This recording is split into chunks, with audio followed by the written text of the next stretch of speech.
नमस्कार दोस्तों, mission geography YouTube channel में आप सभी का स्वागत है। अपन अपने मिशन ज्योग्राफी यूट्यूब के माध्यम से अपन ने एक सीरीज शुरू की है। बहुत ही महत्वपूर्ण सीरीज है अपनी। राजस्थान के संदर्भ में राजस्थान से संबंधित जितने भी प्रश्नोत्तर विभिन्न प्रतियोगी परीक्षा में आ रहे हैं, चाहे एलडीसी हो, चाहे थर्ड ग्रेड हो, चाहे रीट का एग्ज़ाम हुआ हो या अन्य अपने सेट का एग्ज़ाम जो हो रहा है उसमें हो, तो विभिन्न प्रतियोगी परीक्षाओं में जो राजस्थान से संबंधित प्रश्नोत्तर आएंगे उन प्रश्नोत्तरों से संबंधित अपन ने अपनी पीडीएफ बना करके और आपके समक्ष एक शानदार शुरुआत अपन ने की है। तो आप जरूर इसका लाभ उठा सकते हैं।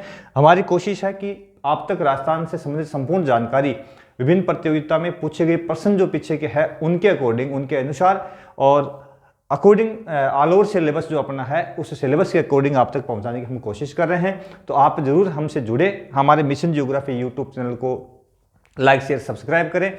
अब ये पीडीएफ पे प्रॉपर आती रहेगी, क्योंकि आपको मैंने पहले भी बता दिया है कि अब अपना जो मिशन ज्योग्राफी यूट्यूब चैनल है वो हो गया डिजिटल, अर्थात अब हर तरह की फैसिलिटी अपने पास में है।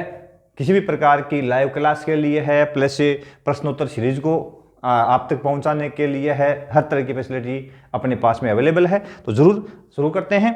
आज का राजस्थान का सामान्य परिचय जो है, उसके बाद में भौतिक प्रदेश आएंगे, राजस्थान का अपवाद तंत्र आएगा, राजस्थान की जलवायु आएगी, राजस्थान की वनस्पतियां, प्रत्येक जो टॉपिक है उसकी प्रश्नोत्तर सीरीज आप तक आएगी और जितने प्रश्न बनेंगे उसमें संपूर्ण जो टॉपिक है उसको क्लियर करने का अपन प्रयास करेंगे और करेंगे भी। ठीक है, तो जरूर देखें अपने इस चैनल को और चैनल को आप बिल्कुल सपोर्ट करें ताकि हम इस क्षेत्र में आगे और प्रयास करें। तो शुरू करते हैं आज की सीरीज का। पहला प्रश्न है, टॉपिक अपना है राजस्थान का सामान्य परिचय। सामान्य परिचय से स्टार्ट अपन करते हैं। तो किस तरह के प्रश्न अब तक पूछे गए हैं वो इसी तरह के प्रश्नों को हमने लेने की कोशिश की है। पहला प्रश्न अपन ने लिया है कि राजस्थान शब्द का सर्वप्रथम प्रयोग किसने किया था। राजस्थान शब्द का सर्वप्रथम प्रयोग किसने किया था? ऑप्शन है colonel James Tod, George Thomas, doctor Ojha, इनमें से कोई नहीं। इसको तो छोड़ दें भाई, इनमें से कोई नहीं। इनमें से तो कोई ऑप्शन तो अपन लेंगे ही, क्योंकि प्रयास इसलिए कर रहे हैं अपन। हालांकि एग्जाम में इस तरह का ऑप्शन भी आ जाता है, लेकिन बहुत कम चांसेस रहते हैं इसके। ठीक है, तो सबसे पहले जो प्रयोग किया था जॉर्ज थॉमस ने, क्या किया था सन 1800 में, सन 1800 ईस्वी में राजपुताना शब्द का प्रयोग किया था। किस शब्द का प्रयोग किया था? राजपुताना। तो थॉमस का जो प्रयोग था पहला राजस्थान के लिए वो राजपुताना था। ठीक है, तो दूसरा जो है टोड है। टोड ने 1829 में अपनी एक पुस्तक लिखी थी, annals and antiquities of Rajasthan. Annals and antiquities of Rajasthan, इस नाम से एक पुस्तक लिखी थी। और इस पुस्तक में सबसे पहले राजस्थान जो शब्द है उसका प्रयोग कर्नल जेम्स टोड ने ही किया था। अपनी किस पुस्तक में? Annals and antiquities of Rajasthan जो बुक है, इसके अंदर कर्नल जेम्स टोड ने सबसे पहले राजस्थान शब्द का प्रयोग किया था। डॉक्टर ओझा है, ये इतिहास से संबंधित है, लेकिन इन्होंने, हालांकि इनका भी राजस्थान का इतिहास जो है वो टोड ने भी लिखा है, लेकिन जो महत्वपूर्ण इसमें उत्तर जो रहेगा, आंसर जो रहेगा वो कर्नल जेम्स टोड रहेगा, क्योंकि राजस्थान शब्द का प्रयोग सबसे पहले 1829 में टोड ने किया था, annals and antiquity of Rajasthan में। ठीक है, तो ये था राजस्थान शब्द का प्रयोग का पहला प्रश्न। दूसरा प्रश्न है,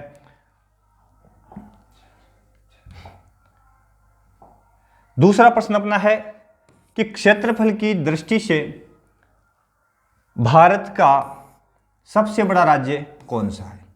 क्षेत्रफल की दृष्टि से राजस्थान भारत का सबसे बड़ा राज्य कौन सा है? तो ऑप्शन अपने पास में है राजस्थान, मध्य प्रदेश, महाराष्ट्र, गुजरात।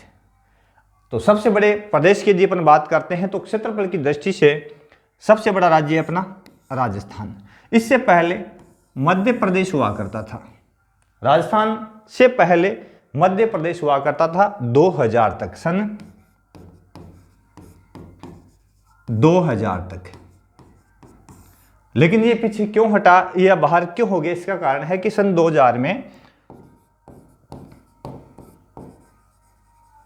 सन 2000 में 3 राज्य बनाए गए थे भारत के अंदर। एक राज्य था छत्तीसगढ़,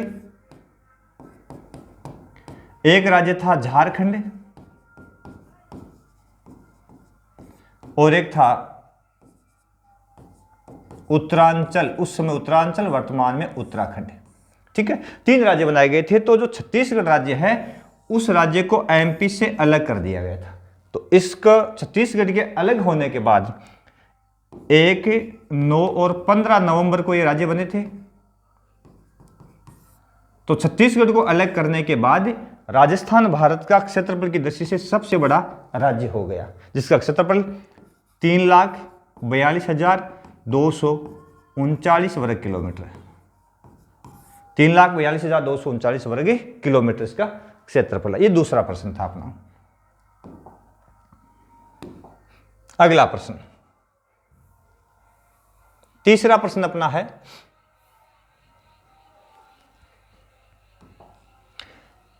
राजस्थान के साथ किस राज्य की सबसे लंबी सीमा लगती है?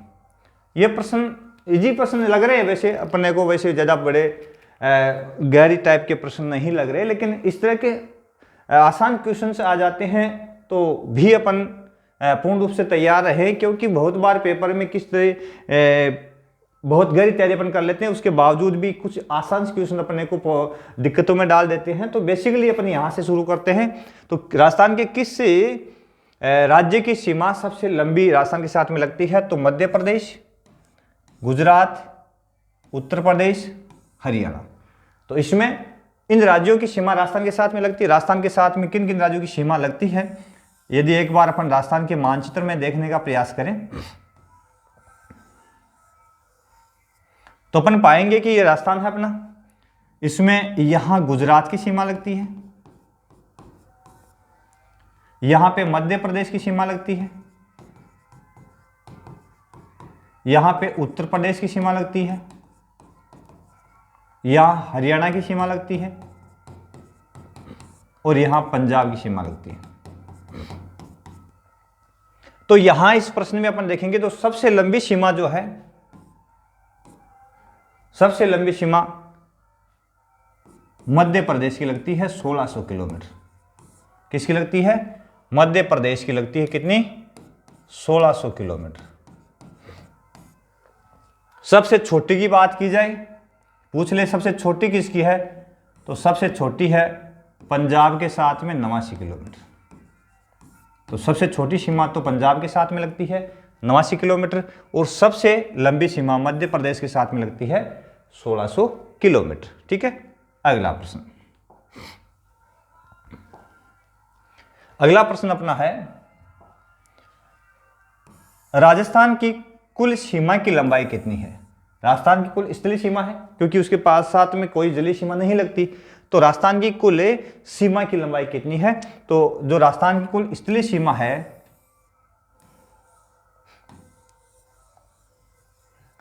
राजस्थान की कुल स्थलीय सीमा जो है, चारों ओर की सीमा, इसकी लंबाई कितनी है? 5920 किलोमीटर, यानी 5920 किलोमीटर, 5900 किलोमीटर, 5600 किलोमीटर, या इनमें से कोई नहीं। तो इनमें से जो सही आंसर रहेगा अपना वो है 5920 किलोमीटर। ए ऑप्शन सही है, 5920 किलोमीटर यहां से लेकर के, और संपूर्ण सीमा जो राजस्थान की है वो 5920 किलोमीटर। ठीक है, इसमें से यहां से लेकर के यहां तक ये अंतर्राष्ट्रीय सीमा है, बाड़मेर से शुरू होकर के और गंगानगर तक ये अंतर्राष्ट्रीय सीमा, जिसकी लंबाई कितनी है? 1070 किलोमीटर। 1070 किलोमीटर की एक लंबाई है और यह है अंतर्राष्ट्रीय सीमा की लंबाई। इसको बोलते हैं रेड क्लिफ। क्या बोलते हैं इसको? रेड क्लिफ कहा जाता है। यदि इसको अपन हटा दें तो 5920 किलोमीटर तो है जो संपूर्ण सीमा जो है राजस्थान के चारों ओर की, और उसमें से यदि अपन 1070 को घटा दें तो लगभग 4850 किलोमीटर राज्यों के साथ में सीमा लगती है। 4850 किलोमीटर। ठीक है, राज्यों के साथ सीमा इसकी लगती है, यानी यहाँ से लेकर के जितने भी स्टेट लग रहे हैं उनके साथ में कुल लंबाई कितनी है, 4850 किलोमीटर लगती है। ठीक है, ये अपना अगला प्रश्न। अगला प्रश्न अपना है,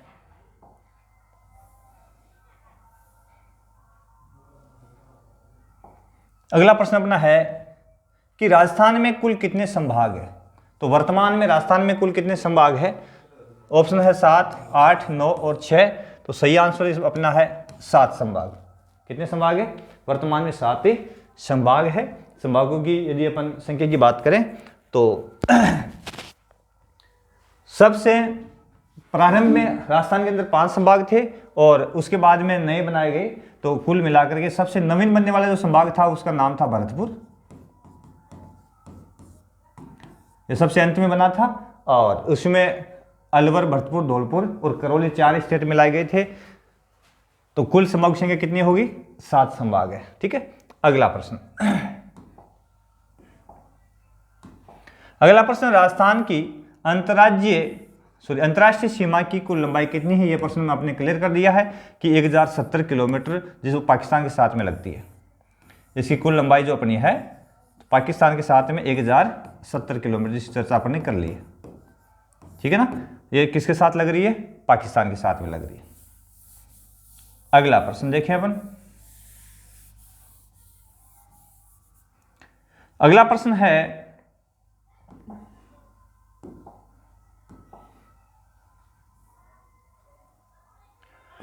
पाकिस्तान के साथ राजस्थान के किन जिलों की सीमा लगती है? पाकिस्तान के साथ राजस्थान के किन किन जिलों की सीमा लगती है? तो यदि ये अपन देखें, यहां से लेकर यहां तक 4 जिले लगते हैं जैसे यहां पे लिखा है जैसलमेर, बाड़मेर, बीकानेर, गंगानगर या ये सभी। तो इसमें जो ऑप्शन है वो ये सभी सही रहेगा, क्योंकि यहां तो आ गया बाड़मेर, यहां आ गया जैसलमेर,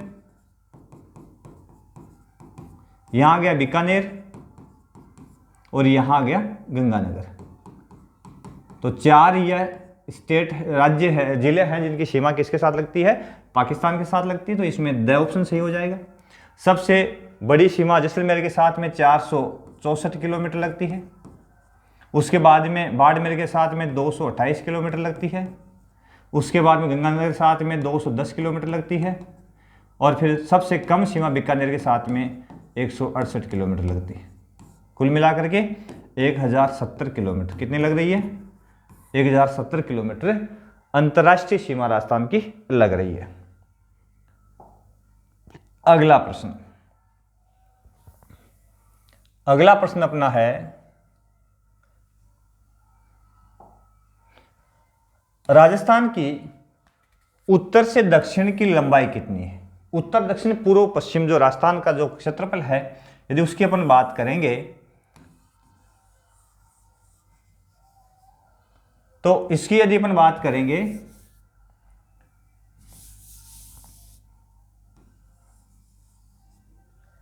उत्तर दक्षिण, यानी यह होगी उत्तर दक्षिण और यह होगी पूर्व पश्चिम।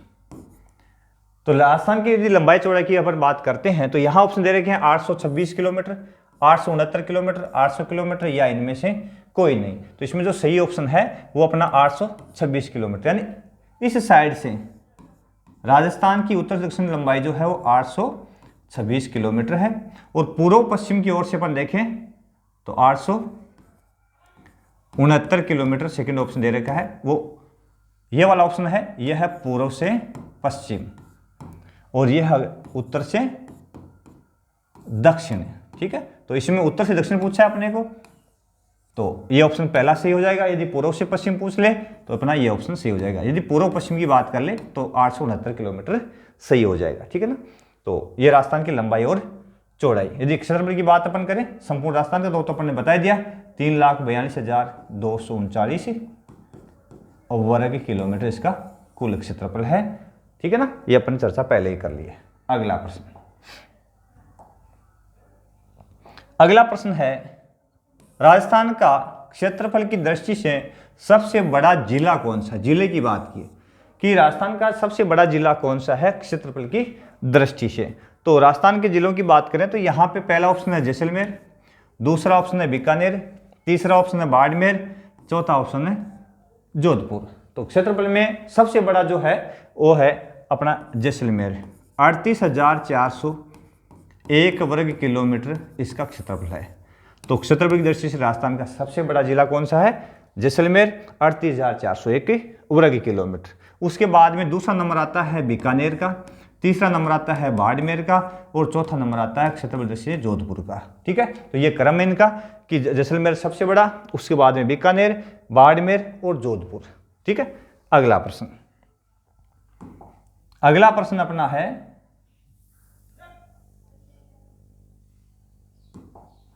कि राजस्थान का क्षेत्रफल की दृष्टि से सबसे छोटा जिला कौन सा। छोटा पूछा आपकी बार, पहले बड़ा पूछा तो अपन ने जैसलमेर कर दिया, छोटा पूछ ले तो कौन सा होगा?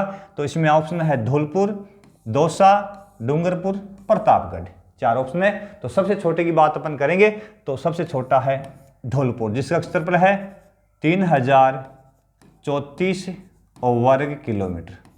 कितना है? 3034 वर्ग किलोमीटर। कई बार इस तरह का प्रश्न भी पूछ लेते हैं कि धौलपुर जो है जैसलमेर का कितना प्रतिशत भाग है। ठीक है ना, इस तरह का प्रश्न है तो उसको भी अपन कैलकुलेट करने के लिए यदि परसेंटेज अपन निकालें तो 3000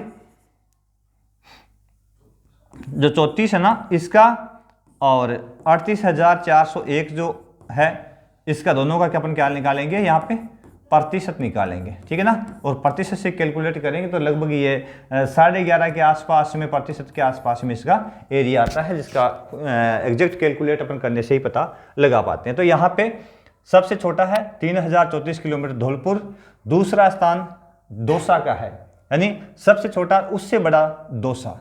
ठीक है ना, तो इसका लगभग 3403 वर्ग किलोमीटर के आसपास में है। उसके बाद में आ गया अपना डूंगरपुर और उसके बाद में आ गया प्रतापगढ़। प्रतापगढ़ हाल ही में बनने वाला सबसे अंत में बनने वाला जिला है अपना, यानी ये 33वां जिला राजस्थान का बना था और ये सन 26 जनवरी 2008 को बना था। 26 जनवरी 2008 को इस जिले की का निर्माण किया गया था और उदयपुर, चित्तौड़गढ़ और बांसवाड़ा तीनों जिलों को तोड़ करके और इसको अलग किया गया था। और इसके अंदर 5 पंचायत समिति बनाई गई थी, तहसीलें, जैसे दरियावाद, पिपलखूंट, छोटी सादड़ी, अरनोद और एक खुद प्रतापगढ़। इस प्रकार से 5 इसमें तहसीलें जो है वो बनाई गई थी और ये उदयपुर, चित्तौड़ और बांसवाड़ा से अलग करके तैयार किया गया था। कब? 26 जनवरी 2008 को। ठीक है, अगला बिंदु, अगला प्रश्न अपना है राजस्थान में 7वां संभाग कौन सा बनाया गया था। इसकी चर्चा हालांकि अपने पहले भी कर ली। 7वां संभाग पूछा है तो 7वां संभाग भरतपुर, अजमेर, बीकानेर, कोटा। तो 7वां संभाग जो था वो भरतपुर को बनाया गया था, है ना। और ये जून 2005 का है। जून 2005 में ये संभाग बनाया गया था। ठीक है ना, भरतपुर। उससे पहले बनने वाला संभाग जो था अजमेर था, उसके पहले बनने वाला बीकानेर था और उसके पहले बनने वाला कोटा था। ठीक है, तो नवीनतम संभाग की बात आ जाए तब आपको भरतपुर ही सही करना है। ये 2005 में बनने वाला संभाग था। अगला प्रश्न अपना है राजस्थान का 33वां जिला किसे बनाया गया था। तो ये अपने चर्चा कर ली, प्रतापगढ़ को बनाया गया था। ठीक है ना। 32वां जिला करौली को बनाया गया था। ये 33वां था, 32वां करौली। 31वां जिला हनुमानगढ़ था और 30वां जिला राजसमंद था। राजसमंद को उदयपुर से अलग किया गया था, हनुमानगढ़ को गंगानगर से अलग किया गया था और ये करौली जो है सवाई माधोपुर से अलग करके बनाया गया था। और प्रतापगढ़ को अभी बताया था उदयपुर, बांसवाड़ा और चित्तौड़ से अलग करके बनाया गया था। ठीक है, इनसे अलग करके इसका निर्माण किया गया था। ठीक है, तो यह हो गया अपने 33वें जिले की बात। अगला बिंदु, अगला प्रश्न अपना है, बड़ा महत्वपूर्ण प्रश्न है। किस कमेटी की सिफारिश पर प्रतापगढ़ को जिला घोषित किया गया? यहां नाम पूछा है कमेटी का, क्योंकि राज्य सरकार क्या करती है, किसी भी प्रकार के जिले या संभाग की घोषणा करती है तो उससे पहले एक कमेटी का गठन करती है। कमेटी अपना अध्ययन करती है और विभिन्न प्रकार के सोर्सेस से वो विभिन्न जानकारियां हासिल करके और ये तय करते हैं कि किसको अपने को संभाग बनाना और किसको जिला बनाना है। तो यहाँ पे कमेटियों के नाम है Paramesh Chandra committee, GS Sandhu committee, Ram Lubhaya committee, इनमें से कोई नहीं। तो प्रतापगढ़ के लिए जो कमेटी ने प्रस्ताव रखा था वो थी अपनी परमेश चंद्र कमेटी। 2008 में परमेश चंद्र जो कमेटी थी उसके निर्देश पर प्रतापगढ़ को जिला बनाया गया था।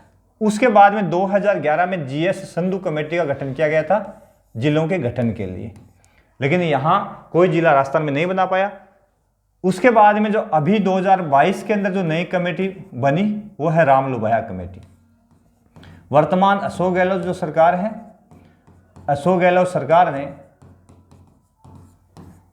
वर्तमान कमेटी राम लुभाया कमेटी, और कल तक की न्यूज है कि इस कमेटी ने अपनी रिपोर्ट पेश नहीं की, लेकिन आज अखबार की न्यूज, टीवी सीरियल की कुछ न्यूज आ रही है, अखबार में तो इस बारे में कोई विशेष नहीं आया है, तो न्यूज आ रही है कि इस कमेटी ने अपनी रिपोर्ट पेश कर दी है और इसके अनुसार इसने अब वायरल होने वाली न्यूज की बात है कि ये 10 संभाग की चर्चा करी, 3 संभाग बढ़ाने की बात कर रही है और 7 जिले बढ़ा करके 40 जिलों की बात कर, ऐसा आ रहा है सुनने में। कन्फर्म इसको नहीं कर सकते अब तक, क्योंकि रिपोर्ट के बारे में पूर्ण जानकारी अब तक नहीं मिली है। किसने रिपोर्ट पेश की नहीं की, किस रूप में है, ये अभी आउट नहीं हुई है। कुछ न्यूज चैनलों में इस तरह का चल रहा है। ठीक है, तो प्रतापगढ़ के लिए परमेश चंद्र कमेटी, वर्तमान में गहलोत सरकार ने जो कमेटी बनाई उसका नाम है राम लुभाया कमेटी, जो अभी रिपोर्ट पेश करेगी और उसमें नए जिलों की घोषणा होती है कि नहीं होती है वो देखा जाएगा।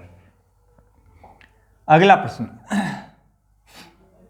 अगला प्रश्न अपना है कि राजस्थान का अक्षांश विस्तार कितना है? अक्षांश और देशांतर की अपन बात करें तो राजस्थान जो है,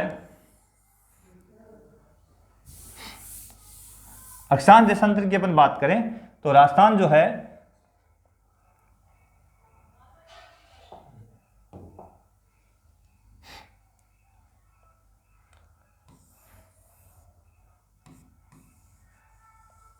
ये अपना राजस्थान का मानचित्र, और इसमें अक्षांश और देशांतरी विस्तार की अपन बात करेंगे। बीच में एक मानचित्र में बनाता हूं भारत का, तो अपन इसमें देखेंगे कि भारत के मानचित्र में राजस्थान कहाँ अवस्थित है।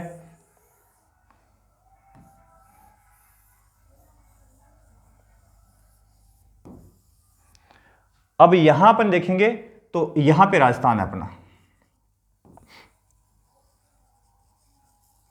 यह राजस्थान है। ठीक है, यहां पे अब यहां का यदि अपन अक्षांशीय विस्तार की बात करें तो भारत का अक्षांशीय विस्तार यहां से अपन देखें तो 8 डिग्री 4 मिनट उत्तर से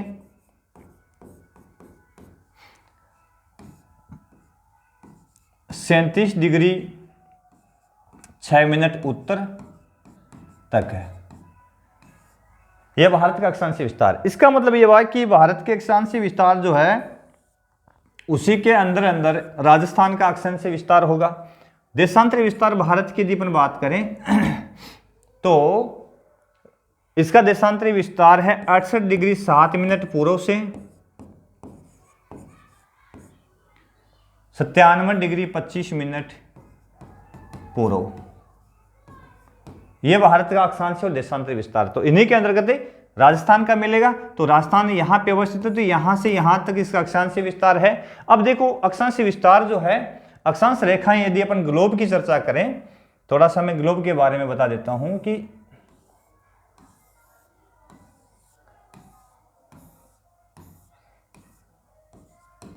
यहां पर देखेंगे कि जो वर्ताकार यूं लाइनें घूम रही है ये अक्षांश रेखाएं होती है, और ये वाली जो रेखाएं हैं खड़ी रेखाएं इनको देशांतर कहा जाता है। ठीक है, तो ये वाली जो रेखाएं हैं ये अक्षांश रेखाएं होती है। तो अक्षांश का विस्तार यदि अपन देखेंगे तो 0 से शुरू होकर के उत्तर ध्रुव तक 90 डिग्री अक्षांश है, दक्षिण तक 90 डिग्री अक्षांश 0 से शुरू होकर के होती है। तो उत्तर दक्षिण की ओर जो रेखाएं डाली गई है, ठीक है ना, यानी वैसे तो ये पूर्व पश्चिम घूम रही है ग्लोब पर, लेकिन इनका विस्तार उत्तर की ओर है और दक्षिण की ओर है। तो जिन रेखाओं का विस्तार उत्तर और दक्षिण की ओर है ना ये, तो ये अपनी अक्षांश रेखाएं होती है। तो यहां जो ऑप्शन होगा इसमें दे रखा है 23 डिग्री 3 मिनट उत्तर से, 30 डिग्री 12 मिनट उत्तर, 69 डिग्री 30 मिनट पूर्व से, 78 डिग्री 30 मिनट पूर्व। ठीक है, तो यहां अपन ये देखेंगे कि उत्तर इसी में लिखा है, उत्तर से उत्तर तक, इसका मतलब ये ऑप्शन एक है, और ये पूर्व दे दिया, तो पूर्व पश्चिम की ओर देशांतर का को निर्देशित किया जाता है, देशांतर को बताया जाता है। तो यहां पे अपन देखेंगे कि पहला ऑप्शन जो है वो ही सही हो जाता है। मानचित्र को अलग करके बता देता हूं मैं आपको, ये वाला जो ऑप्शन है ये पूर्ण रूप से सही हो जाता है, जिसमें 23 डिग्री 3 मिनट उत्तर से 30 डिग्री 12 मिनट उत्तर तक यह राजस्थान का अक्षांश विस्तार है। ठीक है ना, और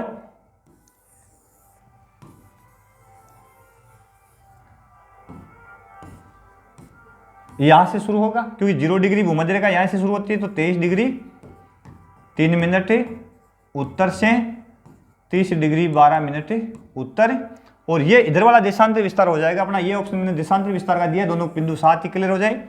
69 डिग्री 30 मिनट पूर्व से, 78 डिग्री 17 मिनट पूर्व तक। ठीक है, ये दोनों ऑप्शन इसमें क्लियर हो जाते हैं।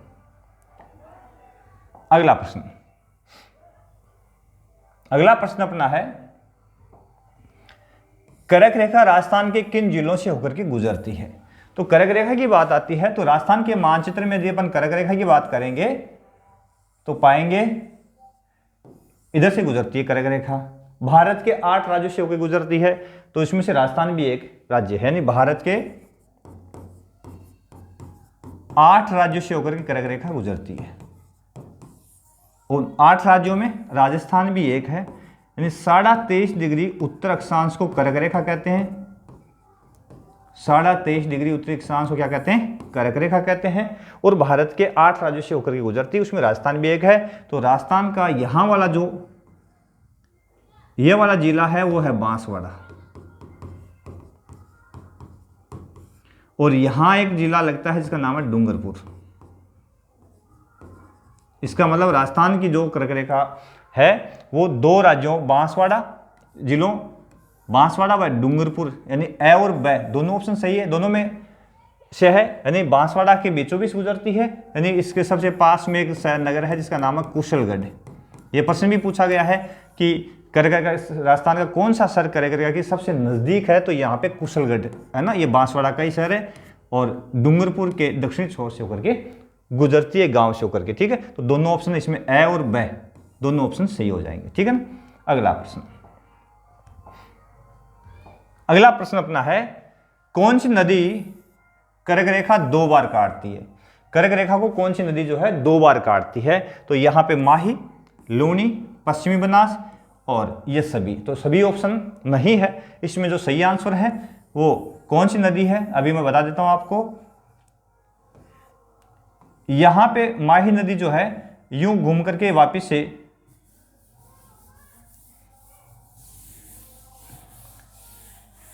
दोबारा बनाते हैं इस मानचित्र को।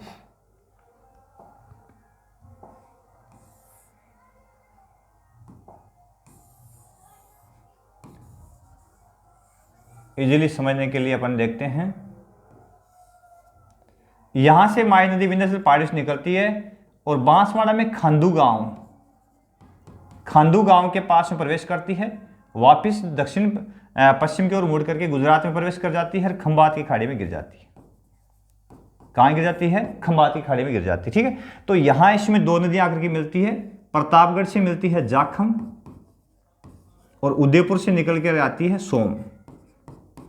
तीनों नदियों के यहाँ त्रिवेणी संगम होता है और इस त्रिवेणी संगम को बोलते हैं बेणेश्वर। और ये आदिवासियों का कुंभ कहलाता है। बेनेश्वर धाम यहाँ माघ महीने में मेला भरता है, जिसको आदिवासियों का कुंभ कहा जाता है यहाँ पे, ठीक है। ये डूंगरपुर के अंदर है ये त्रिवेणी संगम। अब यहाँ पे देखिए, यहाँ से करक रेखा गुजर रही है, यूं करक रेखा गुजरे तो माही नदी पहले जब विंध्याचल पहाड़ियों से निकल करके राजस्थान की ओर अग्रसर होती है उत्तर पूर्व की ओर, तो यहाँ सबसे पहले यहाँ पे काट देती है, किसको, यहाँ पे काट रही है, किस रेखा को, करक रेखा को। उसके बाद में यहां से घूम करके वापस मुड़ती है तो यहां पे काट रही है करक रेखा को। इसका मतलब 2 बार काटने वाली करक रेखा को जो नदी है उसका नाम है माही। कौन सी नदी है, माही नदी, ठीक है। उसके बाद में पश्चिम बनास है और एक नाम दे रखा है अपन ने लूणी नदी। तो ये दोनों नदियां जो है इसको सिर्फ 1 बार काटती है और 2 बार काटने वाली नदी का नाम क्या है, माही नदी। तो सही ऑप्शन कौन सा हो गया अपना, माही नदी, ठीक है। अगला प्रश्न, अगला प्रश्न अपना है,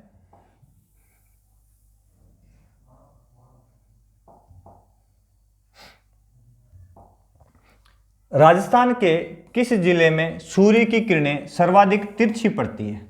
अब सर्वाधिक तिरछी किस जिले में पड़ती है राजस्थान में सूर्य किरणें, तो यह देखो बड़ा ही रोचक बिंदु है, क्योंकि सूर्य की जो रेडिएशन होती है वो यदि अपने यहां देखें तो इसमें अपन पाएंगे कि सूर्य की जो आभासीय गति होती है वो करक और मकर रेखाओं के बीच में होती है।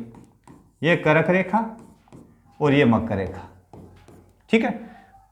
और यहां पे अपना भारत है, भारत में यहां पे राजस्थान है, ठीक है। अब सूर्य की किरणें यहां से अपन देखेंगे यूं आ रही है, तो सूर्य एक बार करक रेखा पर सीधा चमकता है 21 जून को। इससे ऊपर वाला जो क्षेत्र है वहां पे सूर्य किरणें कैसी रहती है, तिरछी। यह करक रेखा 21 जून को चमकता है। यदि अपन राजस्थान की बात करें तो यहां यह करक रेखा आपने यहां डाली, ठीक है, और करक रेखा जो यहां डाली 21 जून को इस पर सूर्य सीधा चमकता है। यहां पे जो जिला है उसका नाम है डूंगरपुर और बांसवाड़ा।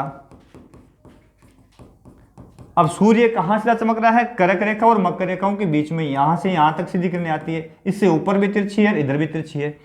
अब यह करक रेखा यहां है, इसका मतलब जून के समय यहां पर सीधी पड़ती है, ठीक है ना। तो सीधी किरणों की बात आती है तो आ गया अपना बांसवाड़ा और डूंगरपुर, ठीक है। सबसे सीधी तो आ गई अपनी बांसवाड़ा में, बांसवाड़ा ऑप्शन नहीं है तब आ जाएगा डूंगरपुर। सीधी किरणों की बात आए तो, सूर्य की सीधी किरणों की यदि बात आए तो, ठीक है। और तिरछी किरणों की यहां प्रश्न दिया है कि किस में सर्वाधिक तिरछी पड़ती है, यह प्रश्न बार बार पूछा गया है। तो यहां सूर्य उसकी कंडीशन यहां रहती है जून में, उसके बाद वापस वो दक्षिणायन हो जाता है। तो सबसे तिरछी कहां रहती है, तो यहां का जो जिला है उसका नाम है गंगानगर। कौन सा है, गंगानगर। गंगानगर ऑप्शन आता है तो ये सही होगा। यदि गंगानगर ऑप्शन नहीं आता, हनुमानगढ़ आता है ऑप्शन में, तो उसके बाद में हनुमानगढ़ होगा, ठीक है। तो पहला ऑप्शन तो सही होगा गंगानगर। यदि ये ऑप्शन में नहीं होता तब आ जाएगा हनुमानगढ़, क्योंकि ये बार बार पूछ लिया गंगानगर और बांसवाड़ा का। तो हनुमानगढ़ और डूंगरपुर का ऑप्शन दे दे तो उस कंडीशन में सीधी डूंगरपुर में आएगी, ठीक है ना। और तिरछी पूछ ले तो हनुमानगढ़ में। ये ऑप्शन ना होकर के यदि गंगानगर और बांसवाड़ा का ऑप्शन हो तो सीधी बांसवाड़ा में और तिरछी गंगानगर में, ठीक है। अगला प्रश्न, अगला प्रश्न अपना है क्षेत्रफल की, राजस्थान का क्षेत्रफल भारत के क्षेत्रफल का कितना प्रतिशत है, ठीक है। तो क्षेत्रफल की बात आए तो पहला ऑप्शन है 10%, दूसरा है 10.4%, तीसरा है 17.5% और चौथा ऑप्शन है इनमें से कोई नहीं। तो अपन ऑप्शन की ही बात करेंगे तो इसको तो अपन वैसे ही काट देंगे। इनमें से बात करेंगे तो भारत का कुल क्षेत्रफल जो भारत का है वो है 32,87,263 वर्ग किलोमीटर, ठीक है। और राजस्थान की बात करें तो वो है 3,42,239 वर्ग किलोमीटर। अब इसका कैलकुलेशन आप कर लीजिए, परसेंटेज काट लीजिए तो पता लगेगा कि जो सही आंसर आएगा वो आएगा 10.41%। इसमें 4 भी आता है, 4 भी आता है, ठीक है। तो 10.4% वाला ऑप्शन है, ये सही रहेगा इसका यदि अपन परसेंटेज निकालें तो। ये भी निकाल करके आपको बताएंगे। ठीक है। अगला प्रश्न,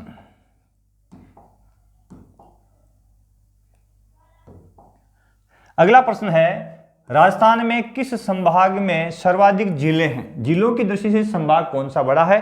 तो यहाँ उदयपुर संभाग, जोधपुर संभाग, ये दोनों इनमें से कोई नहीं। जब बात आती है अधिक जिलों की तो उदयपुर में भी 6 जिले हैं, जोधपुर में भी 6 जिले हैं। इसका मतलब ये दोनों ऑप्शन सही है, दोनों ऑप्शन सही है कि जिलों की संख्या की दृष्टि से, ठीक है। और अपनी सीरीज का अंतिम प्रश्न है, आज की सीरीज का बहुत ही महत्वपूर्ण प्रश्नोत्तर आपके समक्ष अपन लाते रहेंगे, आप बने रहे हमारे साथ में। अगला प्रश्न अंतिम है, राजस्थान का वर्तमान स्वरूप कब अस्तित्व में आया या वर्तमान स्वरूप में राजस्थान कब आया? तो 1 नवंबर 1956, 26 जनवरी 1950, 18 मार्च 1948 और 25 मार्च 1948। चारों ऑप्शन की यदि अपन बात करते हैं तो आजादी के बाद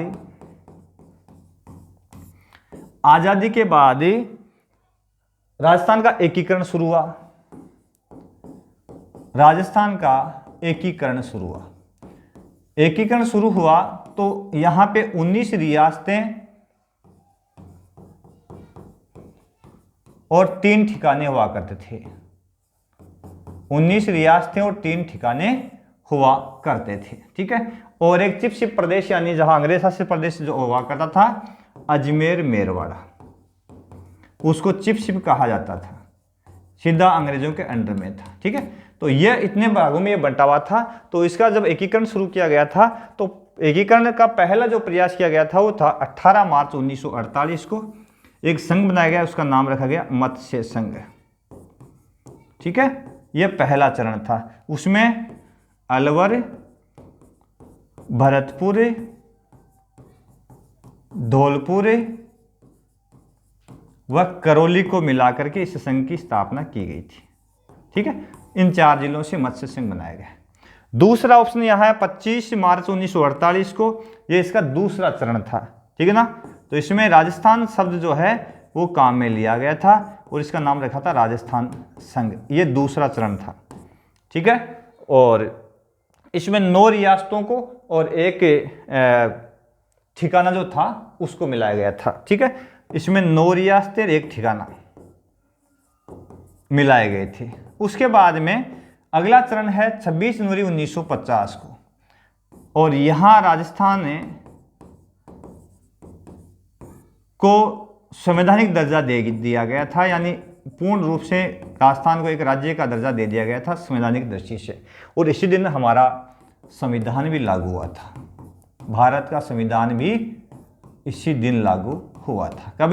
26 जनवरी 1950 को, ठीक है।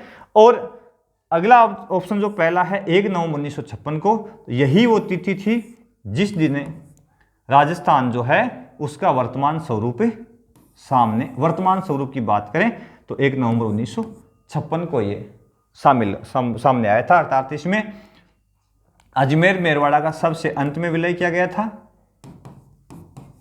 और अजमेर मेरवाड़ा को मिलाया गया था, ठीक है। और मध्य प्रदेश का एक सुनील टप्पा, एक संयोजक क्षेत्र मध्य प्रदेश को दिया गया, सुनील टप्पा इधर लिया गया, इस तरह की कुछ है। तो उस पर और विस्तार से अपन बात करेंगे। तो यहाँ जो महत्वपूर्ण ऑप्शन है वो है 1 नवंबर 1956। तो ये अपनी बहुत ही महत्वपूर्ण प्रश्नोत्तर सीरीज थी।